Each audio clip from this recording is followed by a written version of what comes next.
So guys, obviously it's an important video. This one is. It's not every day you get a new manager or a new head coach, and the official announcement has been made that VITOR Pereira has been officially announced as the Wolves head coach. Now, I think every single Wolves fan will have been waiting since yesterday. I know we have for this announcement. It seems to have taken a long time for it to become official, but it has been officially announced. So we're going to be just having a quick look at what's been said as they have done the announcement. We also have my good friend, one of our main podcast pundits coming on, Lord Jason Guy, to give his thoughts. We've got some video reaction that's been sent in by a couple of other fans. And then our producer, Emma, will be coming on at the end to sum things up as well. So, but let's first of all, let's go through what's been said as Wolves announced it. That VITOR Pereira has agreed an 18-month deal with the club. He's 56 years of age. He said he brings a wealth of experience to the role at Molineux, and obviously he's run league titles in Portugal, Greece, and China. China with Shanghai, won their first ever league title. Olympiacos in Greece, and Portugal was Porto. Most of those have come a little while ago.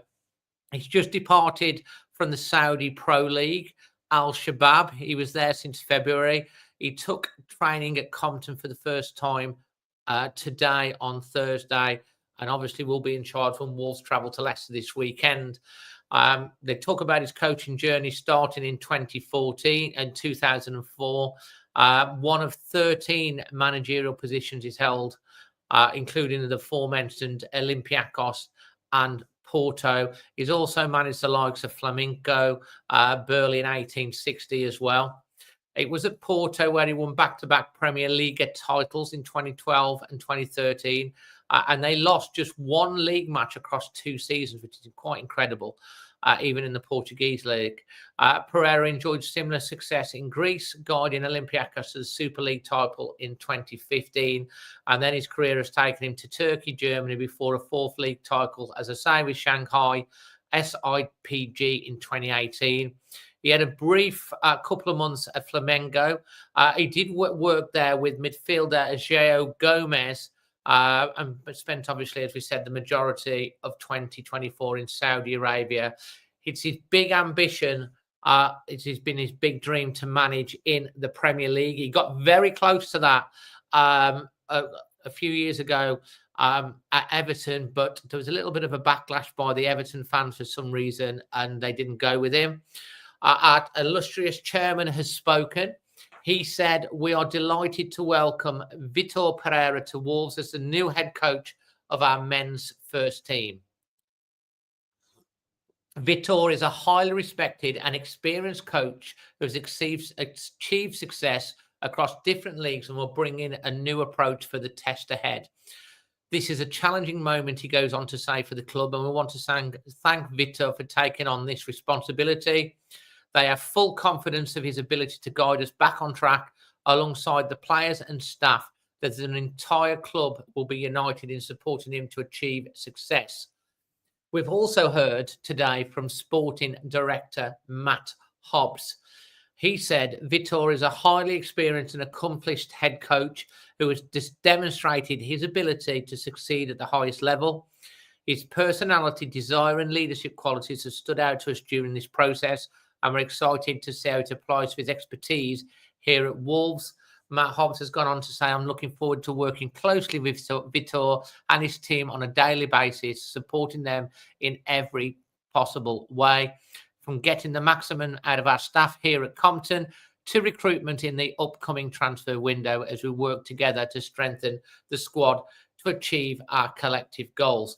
Now, let me bring on, as I say, friend of the show, friend of the channel, friend of our podcast, one of our regular fan pundits and co-hosts, Lord Jason Guy. Jason, thank you for joining us this afternoon, mate. Much appreciated. You're welcome, mate. Your initial reaction, mate, to this appointment? Well, obviously, it's coming as no surprise. It's just took Wolves a while to announce it. But I'm quite excited, Dave. I think it strengthens the links again with George Mendes, which, love it or hate it, for whatever reason, it brought us probably of recent times the most successful period in our history with the 2 7th place finishes. So the fact those links are strengthened, it excites me. Looking at his career, I said this before, that I don't think people need to worry too much about the fact he's jumped around and he's had X amount of jobs in X amount of time. He's been completely honest and transparent in as much as he's took some jobs on that probably weren't the right jobs, but to stay in football, and that's admirable. Obviously, when he's gone to manage in China and Saudi Arabia, it's clearly a financial move for him, but he's excited to come to the Premier League. And, testament to that is the fact that he said that he would pay his own release clause to manage the club. And what better testament than that? So I'm very excited. I think the Gary O'Neill situation had to end. I think for some time now they've been looking for a new manager. We know that there's a couple of names that have turned it down, but I think it's going to be a bit of a blessing in disguise that's happened. I think strengthening and forging the links again with George Mendes can only be positive at this stage, because I did say, Dave, that, there are going to be two budgets. There's going to be a budget if we're in a certain place in the table, and there's going to be a budget if we are in the mire, which we are. So I'm anticipating, a couple of signings at least in January, definitely a centre half, and hopefully he can bring the discipline back to the team, because that's so important, Dave. I understand there's been a massive frustration from the players. We've seen Lamina, we've seen Ain't Nori and Cunha, which, we're all very shocked and surprised about. But that's because, there is a frustration. They're not performing for whatever reason. And I think this has got to be the time now that we can kickstart our season, we can ignite it, we can get the best out of this squad, because it is a good squad. We can get the best out of this squad, add some signings in January, and hopefully stay up. But listen, Dave, I've got to be completely honest as well. It's not going to be easy to stay up. It really isn't. We're 19th. We're still low on confidence. Yes, there's going to be a new manager bounce, you'd expect and hope. That's not guaranteed. But equally, this manager's got to have some patience, because he's coming in. They've got to adapt to the style of play he wants. He's got to get used to the players. So I think there's going to be a few feathers ruffled. Equally, I think that he's not going to be afraid to stand players down, to bring players in, to make decisions, and there's a lot of decisions he's got to make. But I just hope they get confident with him. I've seen a few comments already, negative comments, and you just think, right, guys, give this guy a chance. He's got to have a chance. And you know what? I can only see positives from taking this manager on. I think he's someone that's going to be a bit rough and ready in the changing room, won't stand for any messing. And like I said, he's going to be his own man. So I think the timing could have been better. I think maybe this could have been 4 or 5 weeks ago, Dave. But yeah, we are where we are. And listen, we've got to get behind him. Mate, absolutely eloquently put, mate. Absolutely brilliant. I think everything that you've said there, I think most fans would completely agree with. I think, we were all on the same page. I think from the Brentford game, that was kind of it for me. Obviously, 100%. Had a little bit of luck, maybe a bit of papering over the cracks, and then it all sort of really fell apart, especially at Everton. I mean, that should have gone there. Obviously, it seemed like the process started after that, and I think the final straw is really not, apart from the performance and conceding so many set pieces, 20 out of our 40 goals from set pieces, especially after making a scapegoat of the young lad who was a set piece coach. We got worse. We all knew what was coming after that Ipswich game when they got the corner in the last minute of added time. But I think you started to see it all collapsing. Sarr in the South Bank. Lamina, the captain, losing it, having his captaincy taken off him. Then Ryan Aït-Nouri, Matthias Cunha, who are very affable. I mean, Matthias Cunha, like I say, I met him recently. He's very affable type of character. So we don't know the full outcome of that and what was said to Ryan or to Matthias, and I'm sure that will come out in the watch. But regardless of that, regardless of how they were wound up or anything like that, you've got to have discipline. And the way the players were reacting, it didn't look good for Gary, the club. It just said to me a dressing room that was falling apart, that the frustrations were bubbling over, that they were losing faith. And it's just an unacceptable situation that you want your players to have fight and passion, but you don't want it to be kicking. I mean, the odd occasion something like that might happen, but then the following week after the captain, and then it happens again with two players, it's just not on. And you hit the nail on the head right there. You know, and it's the thing I've been talking about. We want someone that's going to come in with a bit of gravitas. Gary O'Neill, lovely chap. I don't ever think he was completely fully committed, because from my understanding, he got a taxi home to Surrey every day, you know, never really moved his family up there. I know it's a big thing and stuff like that, but when you take on a Premier League job, the similar thing was with Bruno Lage. He was shooting off a lot. You really need to invest in it. And it seems like VITOR Pereira, it's something that he's dreamt about doing all his life. So the one thing that tells me straight from the off, he's going to give it everything. He's going to give it everything. In the interviews that he's done in the past with different journalists, he talks about he never switches off. He's always talking about it. He said he's made a few mistakes in his managerial career. He could have waited, and like the likes of Graham Potter, and they've got a big payoff. They sit around. They sit around. Sorry about that. They sit around. He doesn't like to sit around. He gets straight in, and he jumped probably a little bit quick. But the fact that he wanted, whatever happens, he talked about you saw the post from the Al-Shabaab president, I think it was, about how he talked about his dreams and they wanted him to stay. So they obviously thought highly of him. It is the Saudi League, but he's over here. And what we've lacked in that dressing room is a disciplinarian, but not just a disciplinarian, someone that's got an emotional intelligence, that knows how to get the best out of the players. You know, you run a company. Some staff you need to put a little arm around. Some you have to give them a bit of a kick at the backside. Individuals are motivated in different ways, and the best type of managers are the ones that can understand the personalities of the players and know how to get the best out of them.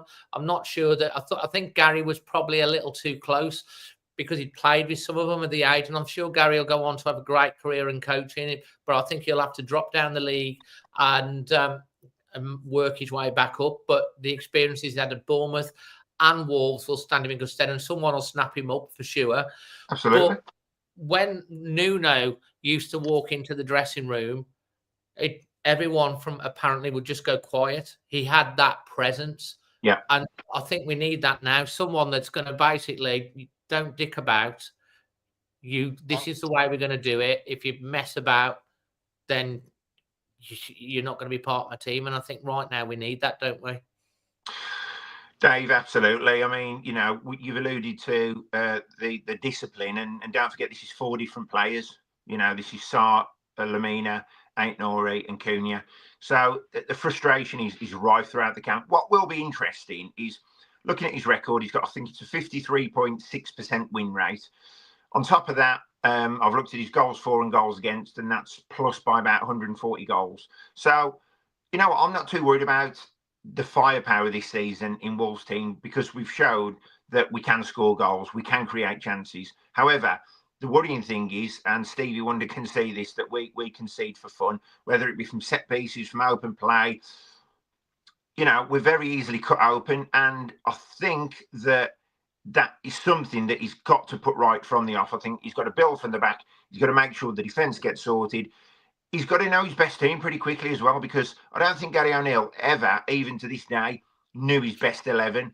And I think for that reason, the club has suffered as a result of that. And I think he's got to find his best 11 as quickly as possible. What will be interesting is the goalkeeper situation, because, you know, being Portuguese, is he going to favour Jose Sarr?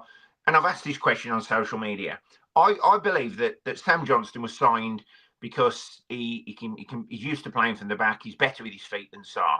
And I believe that's where Gary O'Neill wanted to go down. However, with Jose Sarr, for example, Jose Sarr has just got a cap for Portugal. Would Sam Johnston get in the Portugal team ahead of, if he was Portuguese, before anyone comes at me, would he get in the team over Jose Sá, the Portuguese national team, not in a million years, right? So realistically, Jose Sá is a better keeper. So I think it's going to be very important that he quickly establishes who his best keeper is. On top of that as well, on the basis that he's Portuguese, I think that opens up, you know, links throughout the team anyway, because we have got probably still a Portuguese-speaking based squad, and I think that's so important. I'm not saying anything was lost in translation with Gary O'Neill, but equally, I'm you know, yes, we'd never heard of this manager. Some people have. There's some football boffins out there. I'm not going to lie, I hadn't. However, when to be honest, Jason, it came a bit left field as well, because he wasn't on that short list or thing. He did come a really left field. Yeah, but the fact of the matter is, they've gone cap in hand back to Mendes and basically said, help us out the crap. And they've got to do that, because look at some of the names we have been linked with. Yes, Potter and Moises, I'm sure, would have done a great job. But then you see names like Michael Beale again, you know, and then there's other names as well, which could do a job. But, you know, I'm not going to name certain managers, but there's certain managers who've done well in the Championship. Well, I'll say, you know, your Mark Robbins, your Rob Edwards, right? Yeah. But are we jumping back into the Gary O'Neill fire there? Because these are still, not Mark Robbins, but still with Rob Edwards, he's still a relatively inexperienced young manager. He's gaining experience and he's a good manager. And once again, him and Gary O'Neill, I'm sure, are going to be top coaches in the future. You know, they're good, they're great coaches already. And I'm not decrying anything that these guys have achieved. But I just think it's a different dynamic right now, Dave. It's December. We've got a horrible run of fixtures coming up. We needed change. So I think you're quite right. They've gone left field with it. But you know, I'm quietly confident, although it's going to be a horrible job for him. Absolutely, and we're going to hear from some other fans now that have sent in video reactions. But like, it's quite interesting, because is he going to be Nuno 2.0 or Zenga 2.0? Only time will tell. Let's hear some video reactions that's been sent in from some other fans, and of course you can obviously have your points as well. Let's hear first of all from Dave from New York Wolves, who's currently in Wales.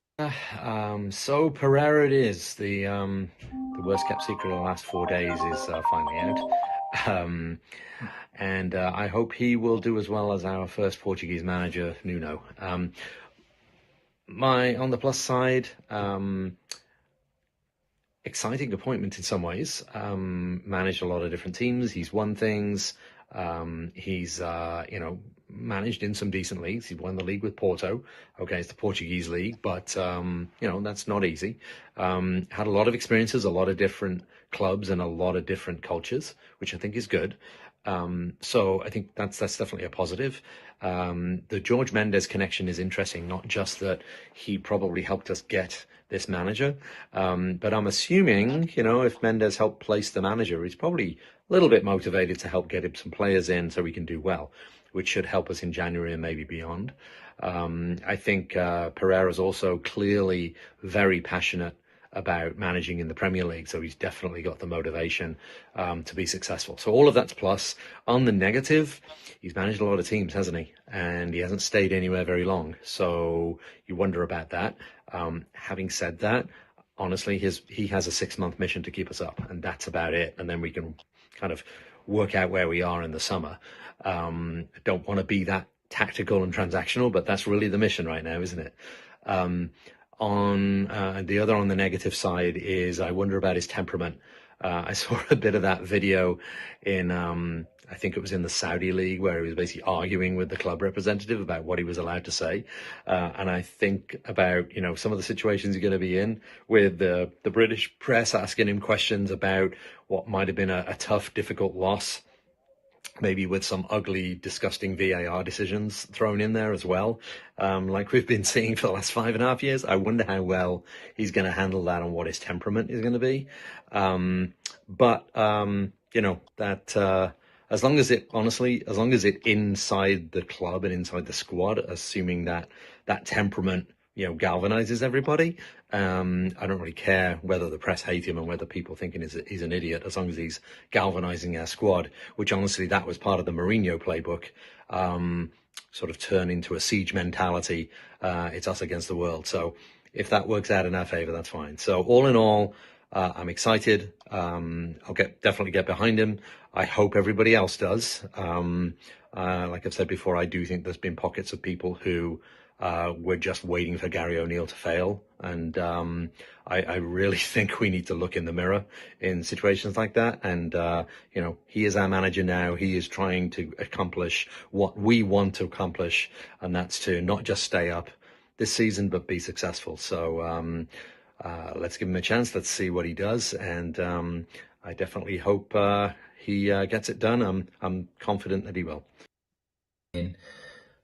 Relatively quickly, so obviously apparently, so that's VITOR Pereira in, and I think the most important thing overall, given the circumstances, is that we've managed to get him in relatively quickly. So obviously apparently he's took training today, so that gives him 4 days ahead of Leicester, and what a massive game that is, and it's quite similar to the circumstances that Lopetegui came in terms of the first game, relegation 6-pointer against Everton. Now Lopetegui managed to win that game, and I think that's absolutely crucial for Pereira now, because I think that just straight away instilled that sense of belief that this was a new direction we're moving in, and this new gaffer knows exactly what he's doing.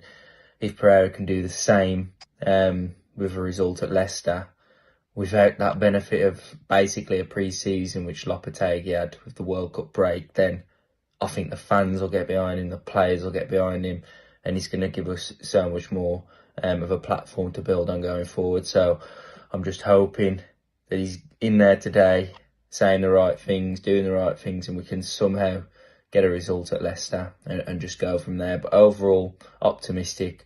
I think he strikes me as a disciplinarian, and he's going to go in there. He's got enough gravitas about him for me.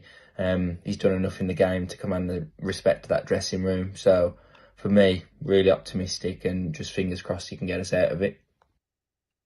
Manager, looking at his record and his experience, we can see that he has managed some good teams in the past, especially Porto. My only concern is the lack of Premier League experience that he has, and also European experience, especially in the last couple of years.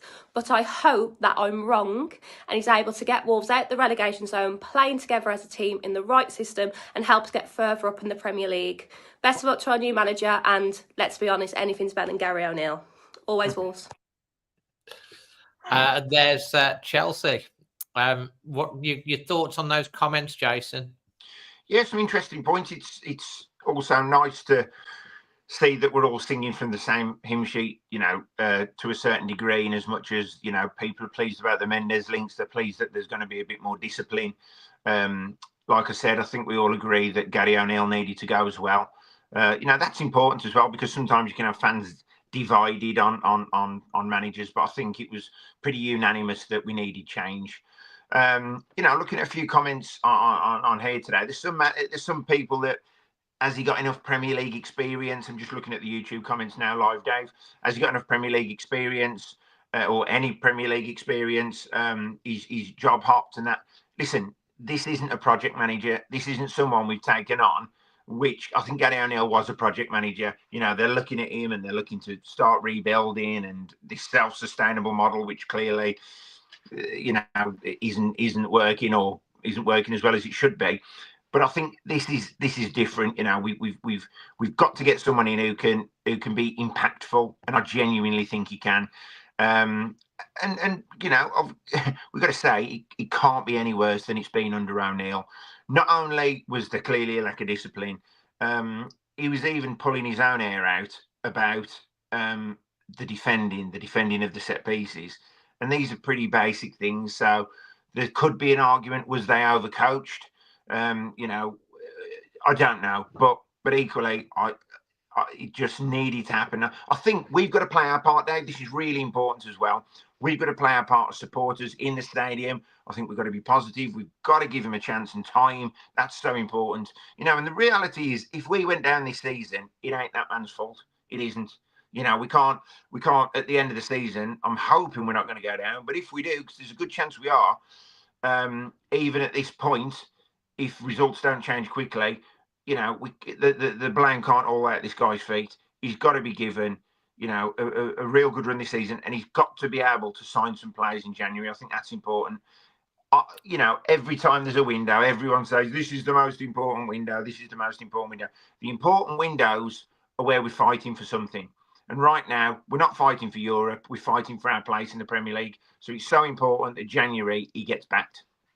I 100% agree with you, Jason. I think the self-sustainability model is an admirable aim, and yeah, fair enough. But if you do not invest in this division, to stand still, you go backwards, and you've only got to look at the 7th, 10th, 13th, 14th. We're 19th.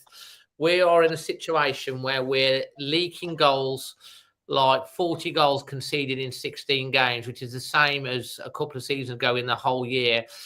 Set pieces is a straight one. We seem to concede a set piece, something like 1.2 goals per, well, probably 1.2 goals per game from a set piece. We've got to solve that. That would be something you'd think. I think they've been doing the zonal marking. Maybe you'll go for man or something like that. Got to try and fix that. But do you not think that they need to bring in at least 2 oven-ready Premier League defenders in the January window? Absolutely. We know we're pretty packed out in midfield. We know we've got quality. We can see the quality on the bench of the midfield. We can also see the quality in attack. You know, Hwang has got his doubters, but you know he's been a good player.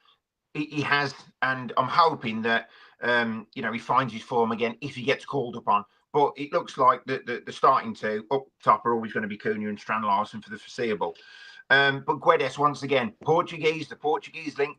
Guedes is going to give him a headache as well, because Guedes is a really good, calm, collected, cool player. He's looked great when he's come off the bench. Like he really looks like he wants it. And I think this is going to be, it couldn't have gone really any better than getting a Portuguese manager in for him as well. So probably now we're going to see the very best of him. But Dave, you are quite right. The goalkeeping position, once again, I'm not concerned about that. What we've got to get right is that defence, Dave. He's got to work out whether he wants to play 3-5-4 at the back. He's got to work out. Apparently, his favourite position is 4-3-3. His favourite system is 4-3-3. I mean, listen, we right now have not got the personnel to play that, and he's going to see that immediately. Yeah. But until how many games we've got left now till Christmas or till the new year? 2, 3. So yeah. Well, we've got Leicester, we've got United, then we've got Tottenham away. Yes. So look, 3 tough games. But you like I said, you look now from boxing downwards, Dave. It's a horrible run. But yeah, the defence has got to be the. If I see another midfielder come in, I am going to lose my. It's just got to be centre half. Got to be at least 2 centre halves. I don't know what the situation is if we can recall Hugo Bueno back on loan, but that's unfortunately, apparently there is no. They haven't put a recall option in Hugo Bueno, which is an absolute. I can't believe they never put a recall. Chiquinho is rumoured to maybe be coming back, Chiquinho. But Hugo Bueno, I don't think they put a recall option in, so we can't get him back, which seems to me daft, but there you go. So, yeah, so the defence, that has got to be where we spend the money. I don't want to see the money spent in. If we don't sign a striker or whatever, I'm not bothered. We've got to spend the money in defence. We have. Now let's bring our producer on now, Emma, with her thoughts. Let's just put that. Emma, welcome to the Hello, chat. everyone. For doing the monitoring as you normally do. He's coming on his own at the moment. Is there any thoughts? Because from my understanding, they've had a complete clear out. All the backroom staff have gone. Cutler's gone. Everyone's gone. Even some of the analysts have gone from within that team. Is that correct? Yeah, literally everyone has left with Gary O'Neill, including Neil Cutler, who didn't actually come in with Gary O'Neill. They've literally full clear out, top to bottom, all the analysts, everything. So we're sort of fully expecting Pereira to bring his whole team in. And who was his number 2 that he took around with him quite a lot? I think it's Luis Miguel. Who's his assistant. But I've not been able to find out much about him at all. But all I can really find out is that he's been with him for a long, long time and gone everywhere with him. Okay, so it's fair to say then we're going to have a completely brand new team. He's basically going to be bringing in his own people. It's going to be a complete reset, a complete circuit breaker. You've heard what people have probably read the chat. You've heard what Jason's had to say about the thing. What's your comment on what Jason? I will actually pick up on Hobbs and his words in what he's actually said. Okay. And reading between the lines, it sort of implies that he's there to facilitate whatever Victor wants rather than he's dictating or strongly guiding any recruitment policy. So I'm sort of hoping that Matt Hobbs' brief is changing to what Victor wants, Victor gets. Jason, your thoughts on that? Yeah, I think the difficulty for Matt Hobbs is, and I don't want to go in on Matt Hobbs because I think he's done a good job. Bearing in mind the powers that be above him have put him in a really awkward position financially. He's been foraging around in South America, which he's got some absolute gems from. Yeah, fair comment on that. He really has. And you know what? They're not all going to work out. Some are going to get injured. But if you look at Gomez, if you look at Andre, if you look at Cunha, for example, these are, look, they've got the market right there. They have spotted it, which is great. So hopefully he can continue the links there. But obviously giving Gary O'Neill a 4-year contract, and I'd imagine Hobbs had a lot of sway in that, probably hasn't done him any favours. Hence the reason they've gone down this route now. But it will be interesting to see what his position is, because I don't think he's going to get as much responsibility as he was getting with Gary O'Neill. Gary O'Neill being an inexperienced manager, by the way. So I think Matt Hobbs was, shoehorned around him as well to assist him. Whereas, and I know they had a very close, good relationship. So it might not be quite the same. I'm not expecting Matt Hobbs to go. I'm expecting him to continue his role, although it's different. So it will be interesting to see his position moving forward. Emma, I was going to say, I think Matt Hobbs' objectives have been very heavy on that he's got to make the money as well, rather than recruit the current team. And I think that sort of reading between these lines, he talks about having to facilitate what Vítor Pereira needs. And that seems to suggest to me that we are going slightly in a different direction. Yeah. On that, actually, I mean, I think that's a fair point, because Gary O'Neill, after what happened with previously, obviously Matt Hobbs came in, took us through the PSR struggles, FFP, whatever, and Gary O'Neill was definitely his man. And maybe because he was his man and he brought him in, he was a little bit close to him in some ways. When you're sporting director, you want to support your manager. I think majority of fans towards the end of last year, because of Gary, how he'd done during the season up until the injuries, we were expecting him to get a contract, but I don't think any of us were expecting that he was going to give in a 4-year contract, and that almost become like a little bit of a poison chalice round the neck, really. The fact that they gave him this 4-year contract, and then 10 games in, whatever, people are starting to want him out, and obviously the calls for that became irresistible at the end. And I think, Jason, like what you referenced, they did sound out like Potter apparently turned us down, Moyes as well. There's other, I mean, it's reported, I think Conceição was approached and stuff like that. So it could have been Cooper or Corberan. And it could have been Cooper or Corberan. I forgot about that. I mean, that's the thing.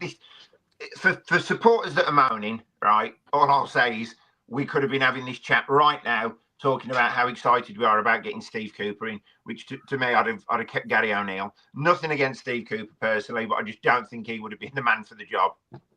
No, absolutely. And I think this is to the point, because Mendes, to some point, a lot of, going back 3 or 4 years, there were fans that were saying we're on the Mendes merry-go-round, he's got too much influence, and he has got pushed out to a point, and they've had to go cap in hand to Mendes, really, to get him out of the crap. Now, whether you like George Mendes or not, Ruben Neves Joe Martino, Patricio. Absolutely. So many amazing players he's got to our club. Yeah, and the problem is, I think with the self-sustainability model, you know, we can't go around signing Fabio Silvas for £35 million. So that's where the links have probably severed a little bit. But so you look at Pereira, he's managed some big clubs all over the world. He can handle big names. He can handle big players. Yeah. He's got that respect already, whereas Gary O'Neill perhaps hadn't, you know, dealing with big players, dealing with these names. So, and that's important, you know, like you said, it's about man management. It's about how you deal with people. It's about how you speak to people. It's about, you know, and look at his track record. Yes, he's jumped about, but he's won things as well. And some people have said he's won more than Nuno. And this is music to our ears. And, you know, you look at the times under Nuno, you look at now what he's doing at Nottingham Forest, what might have been, but this might be our chance again. So I'm hoping, I'm sure it'll work out. You know, he's got my full backing, and I'm a happy clapper like you, Dave. And even, you know, until towards probably about 6-7 weeks ago, I was still fighting Gary O'Neill's corner, expecting him to turn it round, but it was never going to happen. But I think that you know, this isn't they haven't made this decision about Pereira last week, right? I think they've been, you've used the perfect word, sounding out. I don't think they've fully interviewed Moyes and fully interviewed Potter and etc. I think they've been sounding these managers out. Yeah, because that's how it works effectively. So I think with Pereira, they've been sounding him out for a while as well. It's not just one that's popped up last week. They've approached him. He's agreed personal terms. He's on a plane. He's got all his backroom team and he's in. This deal's probably been happening for the past 4 or 5 weeks at least. Emma, back to you on your thoughts on that. Yeah, I think that's right. I think they probably have been sounding out. I think it was a Telegraph that said back November international break that was when they really, really started up in their search. So I'm sure at that point they will have been back to Mendes and said, who have you got on your books that is going to fit and be able to resolve these issues? So it probably has been ongoing for a little while. So yeah, but I mean, I'm quite excited about him. I think O'Neill was probably a very, very softly supportive manager, and I think it will be a bit of a shock in the dressing room. And I think that's what we actually need. We need that change. We need that bit of fire. I mean, I can't wait for the press conferences. I can't wait to see what he's going to be like. I think it could be. The Gary O'Neill press conferences were so beige. So beige. Yeah, there were. Yeah. There were. I just want to make a point. I was just going to say, sorry, Dave, I was just going to jump in on the back of that point. And after a while, you can see how the lack of impact would have been from a Gary O'Neill bollocking or Gary O'Neill dressing down. You know, do you think he ever bollocked anyone? Well, maybe he didn't buy him a Starbucks after training. Well, it can only be so disappointed for so long. So I think, look, this change will renew hope and change things in many, many ways, not just on the pitch. The point that I want to make, I know it was referenced earlier by someone. We need 1.3 points per game to stay up. Now, there's people here that are putting things out on there like he's a journeyman. He's had 12 clubs. Put that comment up. Sorry to interrupt. A journeyman who's had 10 clubs in 12 years. You know, if he keeps us up, I'd have Rolf Harris managing us. Do you know what? It doesn't matter, right? Who's going to keep us up? Why are they looking at his CV? Why are they looking at the past? I don't get it. You know, okay, if by that point, then he's won trophies at Porto. He's won leagues across the world. He's, you know, I don't get why are they just focusing on the negative straight away? Oh, he hasn't done this. I seen a bloke today saying, oh, who's his backroom team? Okay, we'll list you his 10 backroom team. We'll list you his analyst, his nutritionist, his scouts, and I'll give him all these Portuguese names, and they're none the wiser anyway. So, listen, just get behind the bloke. It's so easy to say, oh, he hasn't done this, he hasn't done that. We're not going to get a top manager in terms of a manager who's at the top of his game, who's been at Real Madrid for X amount of years. We're not going to have that. Why don't we look at ourselves before we start looking at the sort of people that we're attracting?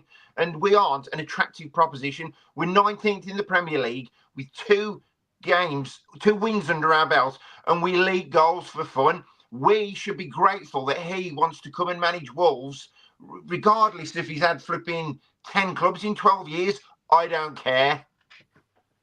Mate, I think you've summed that up probably.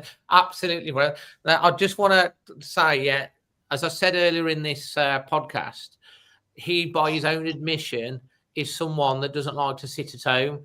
He, unlike a Graham Potter or people like that who's sat at home taking the money for the last however long, waiting for the perfect job to come on. When there's a job come up, he's just take it because he really lives, and from what he said, lives and breathes football. He thinks about it all the time, and he's made some mistakes into jumping into some jobs that he probably shouldn't have done, rather than sitting and waiting. So that's the reason why he's moved around. I just want to go back. He has won the champion. He was unbeaten. He lost one game in 2 years as manager of Porto. One game in 2 years he lost. We're losing that every fortnight. Exactly. You know, we're losing it every 2 weeks. People are going to say, "Oh well, Porto, you know, it's the Portuguese league," but like you could say that about the Premier League. Man City have won the title for the last 4 years, and Liverpool before that. Yep, Porto, Benfica, Sporting Lisbon, they're going to be up there. The other point I would like to make, when he was at Porto, Nuno had a win ratio at Porto of just over 55%. Julian Lopetegui's win rating at Porto was something like 67%. Pereira. This guy's win rating was 69%. 69%, better than Nuno, better than Lopetegui. And his average points per game over his journeyman career, as people are saying, he averages 1.6 points a game. Now, let me just reiterate that, 1.6 points a game. We need 1.3 points a game to stay up. So if he can deliver 1.6 points a game, or 1.5 or 1.4, we're going to stay up. So we're not bringing him in to win the Premier League this year.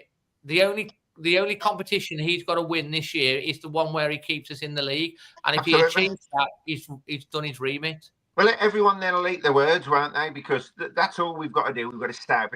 And you know what?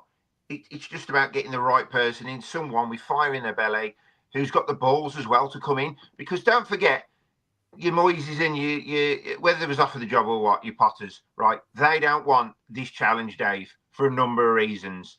Do we want a person like that managing our football club? No, we don't. We want someone who wants to come in, who wants the best for us, and wants, you know, it's his ambition to manage in the Premier League. He's managed all over the world, and I think this is a great opportunity for him, and most importantly for us.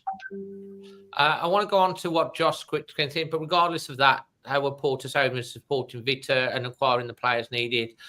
Will Fosun support VITOR financially is the question. And that is the right question. This is what we've said, what Jason has said, I've said. I'd like to hear what Emma thinks. But like for me, they have got to do whatever they need to do in this January window. And I don't mean on deadline day in January. I mean the first week of the window. We have to have players coming in that are oven ready, and they need to splash the cash and go and do what we need to do, because it's, you know, if we have to pay an extra $1 million to go and get a player in, it's going to be a better investment because you get £2.5 million a place in the Premier League. If we have to pay an extra $10 million. I'm hoping Pereira's coming in now, and I'm hoping he's got a shopping list this long and say, these are my top targets, and he's getting Matt Hobbs or whoever working on them. Emma, your thoughts on what needs to be done now VITOR's taken the post? Well, I think it entirely depends on how quick they move. If they move right at the beginning of January and get players in, I think potentially 2 players, defensive-minded, definitely at least a centre-back, could solve it. However, if they leave it to the end of January, as I've said before, I think we need more than 2 players. If we losing, and that mentality becomes more and more ingrained, we need more than just a couple of players to turn the tide and that mentality. Yeah, you can't. I think you're referring to, like, if you've got a dressing room that you're used to losing, you need a much bigger change. Hopefully, this manager can change that mentality. I just feel there's a lot of frustration within the players. I think, Jason, I think you mentioned it earlier, and I think, Emma, you've mentioned before, I think Gary O'Neill overthought everything. football at its basic principle isn't the most complicated game in the world. You have to keep the ball out the net at one end, and you have to create opportunities and score at the other end. And I think sometimes maybe Gary confused the players because he was overcomplicating it. You just need to keep it as simple as possible at this point in time. We have got some exceptional, talented individuals in that team. We've got 3 Brazilian internationals. Where we're weak is not up top. It's not in the middle of the park. I mean, we mentioned Tommy Doyle as well. What a player he is. Oh, Tommy Doyle, there you go. It's at the back. And they've taken their eye off the ball at the back and thought it'd be okay. Well, they didn't account for a long-term injury to someone like Yerson Mosquera. No. And you gamble, you lose, Jason.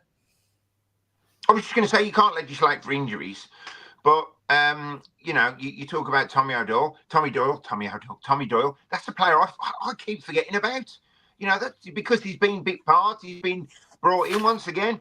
You know, he might be flavour of the month with the new manager. And I think we've all got our own favourites as fans. We have. But we've got to allow him to come in and really put his blueprint on this team. And like I said, find his best 11 as quickly as he possibly can. And you know what?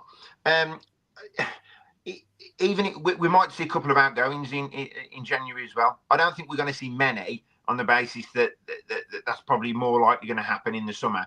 But even so, if we've got some deals on the table with players going out in January, which allows us to strengthen in defence, I don't think it's a bad thing. No, absolutely. Emma, as a fan, now we've made the change. I feel personally, look, you know, everyone knows how emotional I was at the weekend with my mom and everything. I'm in a much better place now. Thank you very much. And I also want to say out there, whilst we're on there, thank you for all the love and support that I did get from that. Because, you know, people do go through emotional things, and you should always, I feel, it's a strength to be able to show your emotions than to bottle them up. You should never bottle your emotions up. But Emma, in terms of like Vítor Pereira, and I want people in the chat, do you believe, yes or no, that this man can keep us up? I want a yes or no answer in the chat, and I want a yes or no answer from Emma. Do you believe? I know we haven't heard from him yet, but do you believe this is a better option now than Gary O'Neill, and we've got a better chance of staying up? I think it's a better option than Gary O'Neill. I think we've got a better chance of staying up. I still think it's a really, really tough ask, and it still depends entirely on how they support him in January. But yes, under O'Neill, I felt we got no chance. Absolutely zilch, zip, zero chance. Now, I'm a little bit more optimistic, and I think we should get behind him and back him. He deserves that. Jason, final thoughts from you, mate? Yeah, I'm looking at the comments now. Yes. Paul Harris, no.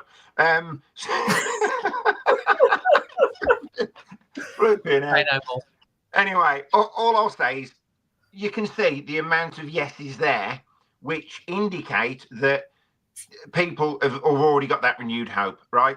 And if we do ask the same question, will we stop when we go O'Neill? That would all be no's, apart from Paul Harris, who'd say yes. But I'm joking, Paul. You wouldn't. I'm joking. But realistically, this is our best chance. It needed to happen ideally 4 or 5 weeks ago, but they might have been working on this deal 4 or 5 weeks ago, because there's no way all this would have happened as quickly as it has done. So I'm sure he's going to be committed. I'm sure he's going to be up for the fight. But my final pleas, really, as a fan, we've got to get behind this guy. We've got to give him all the support we can. We've got to make Molineux a fortress. You know, if we go into Man United Boxing Day and it's a drab atmosphere, we don't want that. We've really, really got to get behind him. We've got to make him feel welcome, because we have got to play our part as the 12th man. 100%. You've got to believe. Look, at the end of the day, we have 20. Sorry, is it 20? We have, 16. Is it 22 games we've got left? I think we've played 16. So 20 games left. We've got 20 games left. That's 60 points that we've still got to. It's probably even more than that. We've got a lot of points still to play for. It's a tough job that he's taking on. I will just say again, we need 1.3 games, 3 points a game to stay up. His record across his whole career is 1.6. Yeah. So that's why he's in. It's a change. It's a reset. It's a circuit breaker. He's going to come in. He's probably going to talk to all the senior leaders within the dressing room. He's going to talk about the issues. Don't forget, he's got the issue with the suspensions as well coming up for Ryan, and probably going to lose Matthias Cunha for potentially 3 or 4 games as well. So that's not ideal that he's coming into, but it does give others in the squad. And there are players within that squad that were probably very unhappy because they were not getting an opportunity to show what they could do. Sorry, Dave, I'm not being rude. I've literally got to dive off. Okay, yeah. Thank you, Jason. Always Wolves. Keep up the great work, Dave. And yeah, all the nice comments to Dave and Emma over the weekend. I was reading them as well. It was lovely. Always Wolves. Thanks, Dave. See you guys then. See you later. Yeah. Great contribution from Jason there. We just finishing off there. So look, we've got to back him. Hopefully we'll be looking forward to hearing from him. He's got his first press conference tomorrow. I'm sure the press will be asking a load of questions. If there's one question that you'd like to ask him, Emma, what would it be? I don't know. What am I going to ask him? I think we just want a general, what are your plans? Where do you think we need to strengthen? What are you going to do? I mean, the proof's in the pudding. He can say whatever he wants, but it's on the pitch, isn't it, that's going to matter. I'm really interested to see who his starting 11 is on Sunday. Yeah. But, I mean, he is hamstrung a bit with the potential suspensions. So, will we know that much then? But, yeah, I think I just want to know, come on, Victor, what's your plan? Absolutely. And let's see when he ask him if he's going to try some orange chips as well eventually, which would be nice. But this guy as well, he comes in, he does speak multiple languages. So he's fluent in multiple languages, which is good for communication. He speaks good English as well. And obviously we've not heard from him yet. So we wait to hear from him. Everyone will judge their own opinions on what he's like. But I'll tell you one thing, it's going to be a lot more entertaining than Gary O'Neill. The press conferences, I don't think are going to be so beige. I think we're going to get some entertainment from the press conferences and some nice little sound bites coming out of him. And you know what? I hope he's got some personality, because I think we need that, and a bit of fire. I think he's got personality in spades. Yeah, and he's obviously, this is a massive opportunity for him. He's said all along his lifelong dream is to manage in the Premier League. He's waited a very, very long time for this opportunity. He's going to want to take it. He's going to want to take it, and he's going to want to be a success. So for me, that's a positive too. And as like Jason said, he wanted to come. He wanted to take this opportunity. He was willing to pay out his own contract. Exactly. I think that's important, that he wants to be here. He's not someone that's here for the money. He's here because he wants the challenge, and it's what he wants to do with his career. Absolutely. Well, we're going to leave it on that, guys. Thank you. This was obviously not a scheduled program. It's normally on a Thursday. We normally have the match preview. That will probably come out on Saturday. We'll have the press conference tomorrow. Thank you if you've subscribed. If you haven't, hit us a subscribe. If you've enjoyed the video, found it of value, please like it. Like the video. If you're watching it back on catch up, leave your thoughts in the comment section. And I know a load of you will also be listening to it, which when it comes out tomorrow on the Always Wolves podcast. But yeah, welcome, Vítor Pereira.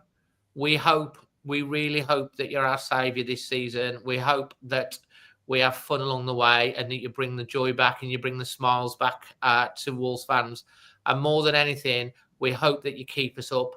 But Jeff, the board, you've got to open the purse strings. You've got to back him. You've got to invest. You've just, and with Mendes and regards to Hobbs as well, Emma, I do think there's a middle ground. We can have the best of both worlds. Why not? Yep. Why not? Why not? Anyway, thank you ever so much for joining us, guys. I hope you found it of interest. Initial reactions to the appointment of Wolves' new head coach, Vítor Pereira. We'll give you reports from the press conference tomorrow, so hit the bell and the notifications for that. Thanks for joining in the conversation, and we'll see you on the next one. Until then, always Wolves. Always Wolves.